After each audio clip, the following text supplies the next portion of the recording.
Climate change is real. In June, as the legislature wound down before the election campaign, Ontario's Environmental Commissioner, Gord Miller, bravely asserted the need for carbon tax to meet Ontario's climate change goals. Our current political parties distance themselves as quickly as possible from any real action. Premier Dalton McGuinty announced he would neither raise nor introduce any new taxes, including a carbon tax.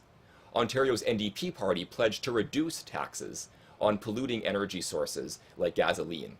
Meanwhile, PC leader Tim Hudak proudly declared, "One thing we will not do, a Tim Hudak government will never do, is implement a carbon tax in any shape or form."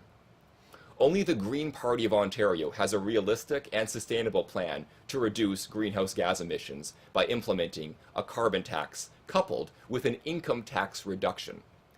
This would be a revenue-neutral tax, a concept that has been working very well in British Columbia as well as in many other countries around the world. The Green Party policy, known as green tax shifting, would balance new taxes on resources like energy with a reduction in income and corporate taxes. In this way, the Green philosophy focuses less on redistributing earned income and instead on having people contribute to society by paying more for the shared resources they take from the common pool to use in creating their products and services. The NDP opposes carbon taxes and even proposes to reduce taxes on gasoline, effectively subsidizing gas-guzzling vehicles instead of working to reduce emissions. We can do better. Despite criticism of the BC plan, the carbon tax has been good for the environment, good for the taxpayer, and it hasn't hurt the economy. That's from Stuart Elgie, a professor of law and economics at the University of Ottawa. Since 2008, when BC introduced the revenue-neutral carbon tax plan, fuel consumption per capita in the province is down by 4.5%. While residents of British Columbia are using less fuel than elsewhere in Canada, they are also paying lower income taxes. We do not need to choose between the environment and the economy, nor do these policies, when implemented, hurt poorer people. Dale Marshall, a climate change policy analyst for the David Suzuki Foundation, explained that potential effects on poorer people can be easily offset. His advice? Create energy efficiency programs that target lower income households. Invest in making their energy bills go down because they need less energy, not because energy costs less. Second, make tax policies more progressive overall by ensuring that low-income households pay less in taxes. This is exactly the Green Party plan. We would lower income taxes by increasing the personal tax exemption by $2,000, which helps the poorest most.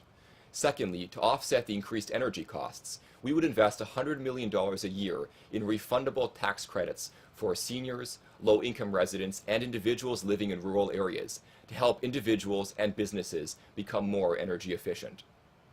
While we're on the topic, Dale Marshall also points out that despite its environmental rhetoric, it isn't clear if the Ontario NDPs would keep the highly successful feed-in tariff program of the Green Energy Act, which has created thousands of jobs, billions of dollars in investment in Ontario, and is a major roadmap towards renewable energy.